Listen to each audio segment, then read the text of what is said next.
Stampers, it's the Pampered Stamper, and today I promised you I would show you how to make this card. Okay, this is pretty cool. It's a square card, 4¼ by 4¼ and it opens up like so. Then you've got the inside panel, and then there's your saying. It's really neat. It's 8½ by 8½. So that's my original. It's not my idea. Thank you, Lynn Starzel. Starzel Stamps. It's her idea. I just made it a bit bigger. Hers was 4 inches by 4 inches, but to me it makes more sense to use the full like 8½ inches on a card. So here's a different version, and all I did was change up the wood on the chair and pink flowers. Amelia, my daughter-in-law, suggested the different color flower, and I think it's just beautiful. She's smart. Good idea. So I'm going to show you how to do it. Here is the... Why don't you hold those two cards beside you, and you can see the contrast a little bit. There, so you can vote afterwards in the comments. Who's one better, you like better. Amelia or... Which one do you like better, Jeff? I think I like Amelia's better. Well, she didn't make it, but she could. Oh. She just suggested it, and I listened. Oh, okay. I understand. So here, I've made one for you so that you can stop it and pause it. So here is, like, it's an 8½ inch square, so it's 8½ by 8½. And then you would think that you're only cutting out that 4¼ inch square, but when you do that, it kind of gets a little thick when you fold it. So I've discovered that you should cut it off another 1/8 of an inch, okay? So you score it at 4¼ and you score it at 4¼ and then here you're cutting at 4 1/8. And then you're using a circle framelit that you're cutting in the front, and it's a 3 1/4 circle. So I will show you. So you take your standard 8½ by 11, and yes, it's on white, and yes, you will not be able to see well. That's the way it is. That's your good copy.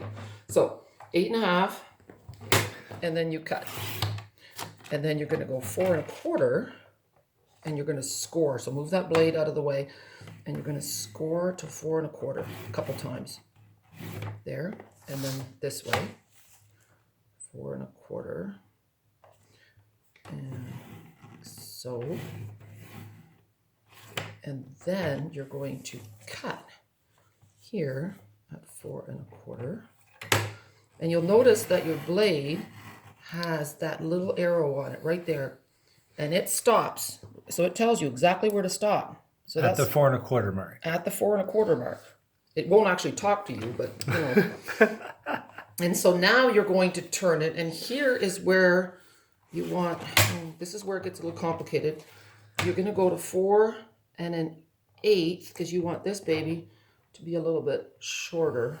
I get this wrong all the time because I'm not practical, so you figure it out yourself, but you know that one panel, see, and then there's that little bit. I just go don't you have to go to 4 and like 1/8 or 3/8, whatever, one way or the other. Yeah. Either way, the way your logic works, and then you have to figure out how to fold it. It's going to go like that, and then like this. You did it right. It worked, but I'm not sure. I never know if it's the right way, but it's my way. So you do it your way, but either way, you know that this panel that flaps down has to be 1/8 of an inch smaller. And to make up for the thickness of the paper. So I should have cut a circle in one already, but I didn't do that. So look at that. Here's my pile of chairs. So look at these chairs, and they all have a wood grain on them already. But as Jeff will tell you, not all wood is created equally. So you see how this one's lighter? Yeah, they're all different colors. And the grain goes wrong because that doesn't look as good. So when you have one like that and you've made a mess, then just go like this and take your soft suede and a sponge and just go over it. You won't see that so much. And you'll get a nice dark weathered chair. How did you make these chairs? Did they come pre-bought or you punch them out? Very good question. So here is the chair framelit. And look at all the goodness that comes with it.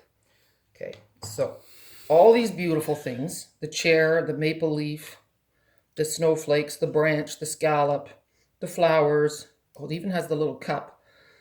They all come in those framelets, and it's part of the color memory or color theory suite. And here's the stamp set that goes with it. Okay. And then I'm going to quickly show you how I did the inside panel. So you just kind of lift this out of the way. And then I use the stamp set over here, High Tide. Okay. And I'm going to use this image here with Dapper Denim. It's the waves. So you'll quickly see. I should be using, and I will use, I've wrapped my foamy, the paper piercing mat in grid paper, because these photopolymers don't have foam, right? So this gives you an extra bit of squish. So you're just going to go like that, and they kind of line up. And I'm going to make an ocean. And you can decide how high you go. I'm just going to do this.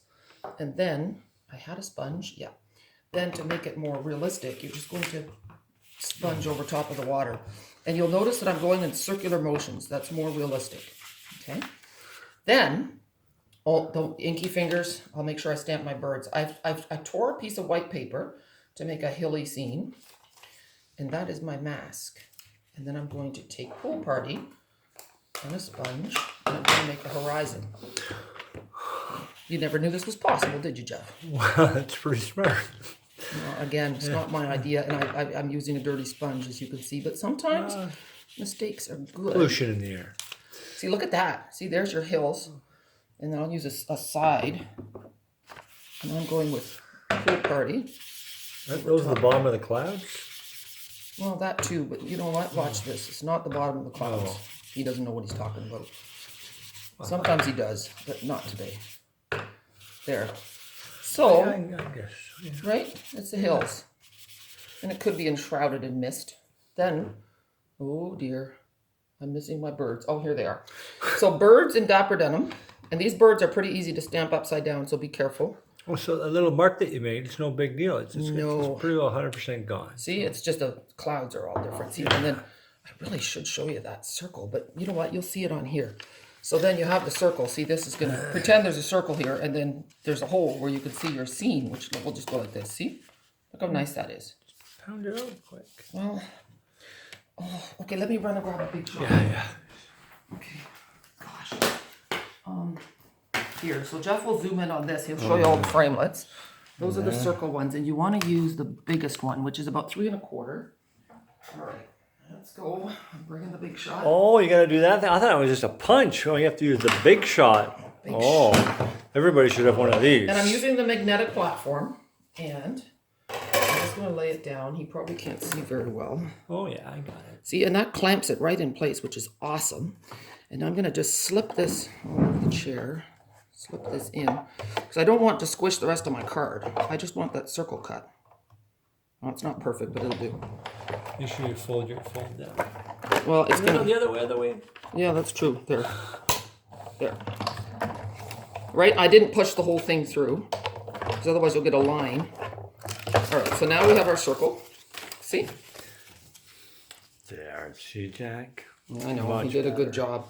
And then you're just taking your grass, and I cleaned up my grass, but you're just going to, just a sec, put a chair and just put adhesive on the bottom of the chair.